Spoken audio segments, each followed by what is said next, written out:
Within a Brazilian prison at the time of military dictatorship, Molina recites stories from the film she remembers to her cellmate Valentin, a tale of lavish romances and espionage, and a tale of woe for a beautiful woman within a tropical paradise stuck within the spiderweb of her own creation. Valentin, a political activist unable to contribute to his resistance movement from within the oppressive confinement of his cell, finds the stories Molina tells frustrating, criticising her for finding beauty within what was clearly a Nazi propaganda film. But Molina, inside prison for corrupting a minor, finds solace within the escapism the stories provide. As these drastically different individuals, one politically motivated, the other politically inactive, argue, conflict, and gradually show signs of kindness and affection for each other, it is revealed that Molina is a mole, aiming to provide valuable information regarding Valentin's resistance movement for an earlier release.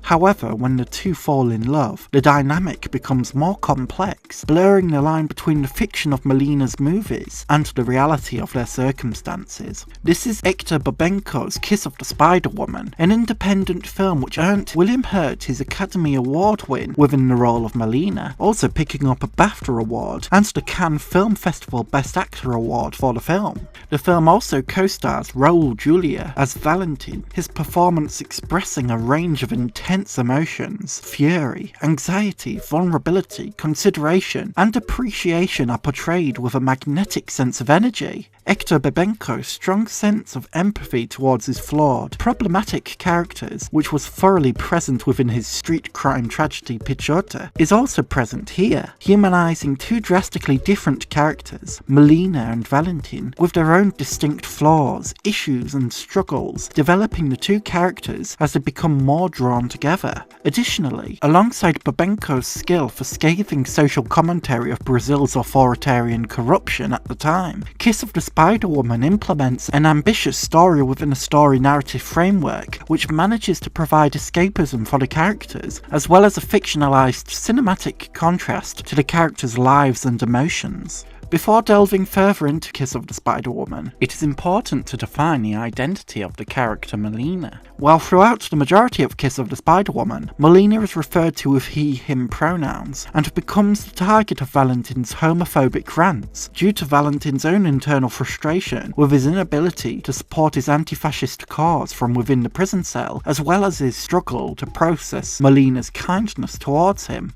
However, although Molina at times refers to themselves as their mother's son, and also as a certain homophobic slur which won't be repeated within this video, there are details which indicate Molina isn't a cis gay man, but possibly a trans woman. While transgender people clearly existed at the time, the language to accommodate for trans existence wasn't as commonplace, and many trans identities were mistaken as gay under a cis-normative lens. However, the details regarding Molina's identity become clearer if we view her as a trans woman within the early stages of transition. Clues regarding gender dysphoria feel more prevalent, such as the close shaving of Molina's body, and within the heat of Valentin's transphobic rant, Molina admits that she would remove the genitalia that she was born with if she could. Additionally, when discussing the stories of films with Valentin, asking who Valentin identifies with, Molina admits she always identifies with the glamorous singer Leni, loosely inspired by Leni Riefenstahl, best known for her roles within and directing of propaganda films, like the fictitious film with lavish production values, which so heavily inspires Molina with the film's romanticism.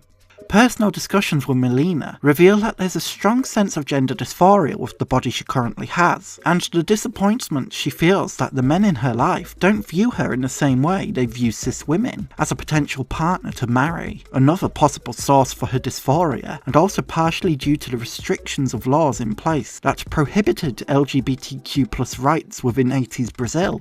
Molina is a fascinating character with her identity, just like Lilica within Pichota, as they are ahead of the time period's level of understanding, often mistaken for effeminate cis-gay men rather than the trans people who wish to live as their truest selves, restricted by cis-normative society.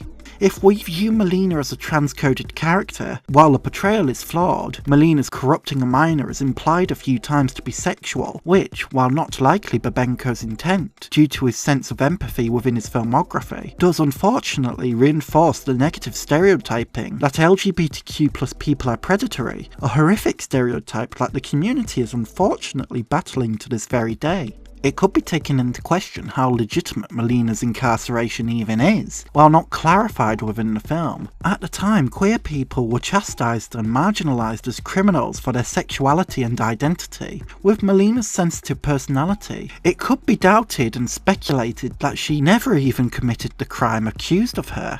Babenco's intention is clearly to humanise a flawed, problematic, and complex figure, which gradually develops into what could be viewed as Molina's redemption.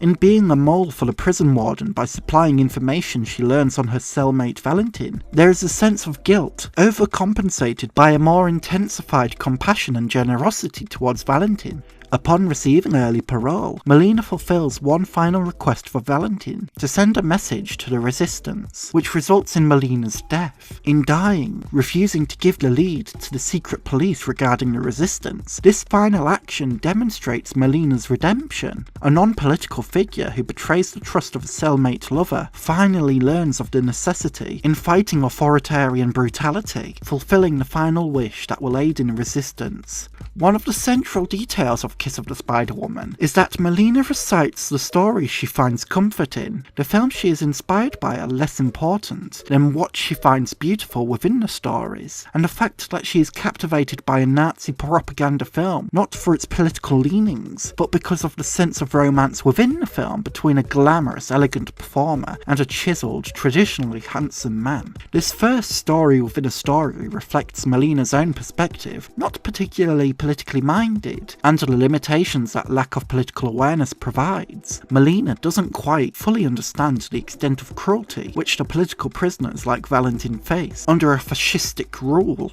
but she understands loneliness, which is why the first film she recites reflects her own romantic yearnings, despite the irony of finding romance within a Nazi propaganda film. To be an alluring cis woman performing in expensive bars and tended to by successful men, the intention of these cinematic recitals provides a comfort and sense of escapism. Even when Valentin is frustrated, at times he encourages Molina to tell her films during moments of distress. Both of these characters find a sense of solace in the escapism, similar to the audiences who regularly visit the cinema themselves. Without quite realising it, these moments of escapism are Molina's own form of protest. Unable to escape the prison cell, instead she assists an escape through daydreaming. However, these films Molina shares also hold another meaning. They are meant to reflect the characters and their innermost feelings. While a propaganda film reflects Molina's naivety and romantic yearnings, the second film she shares with Valentin focuses on the titular Spider-Woman, a woman trapped within a spiderweb of her own making, who nurses a man washed ashore back to health, falling in love with him. The man is Valentin, and as he sees the Spider-Woman's face, a solid teardrop is shed. The Spider-Woman in this instant is Molina. The spiderweb is the prison cell, and the teardrop reflects the guilt within Molina for informing the prison warden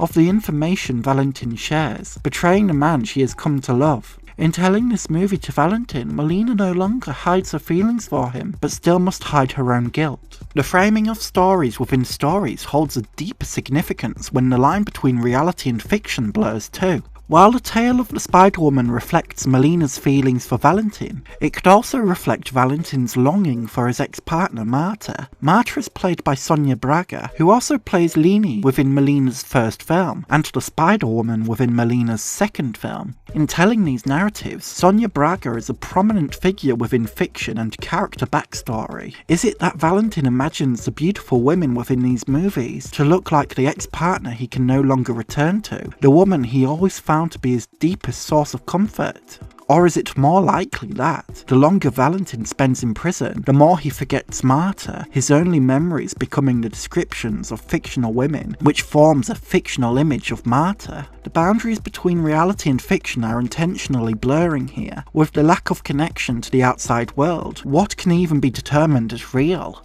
Even doubts regarding Molina's affections for Valentin can arise. By softening Valentin, Molina benefits with an earlier parole. Does her kindness always hold this ulterior motive? It's only in Molina's final redemptive action, dying rather than informing, that we can understand that Molina's feelings for Valentin were genuine. The reality of Valentin's state can be questioned too. After Molina's death, Valentin is brutally beaten, struggling to recover within an infirmary. Given a strong dose of morphine by a sympathetic doctor, Marta comes to collect Valentin and take him away to paradise. Is it that the morphine is relieving Valentin of pain, or has Valentin died, crossing over into a blissful afterlife?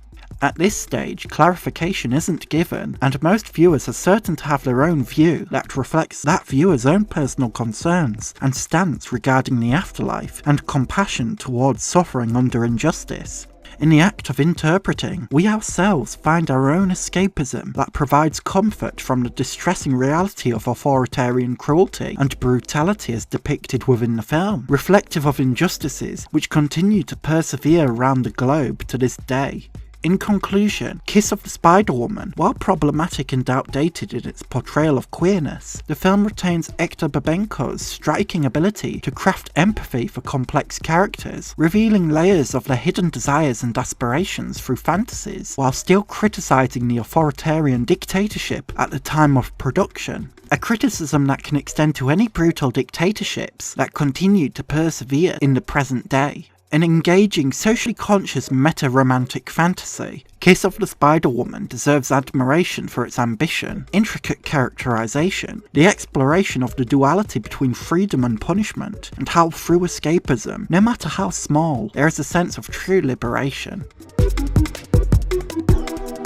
A special thank you to my incredible tier Patreon supporter Gil, and my super tier Patreon supporter Constantine Bombelli.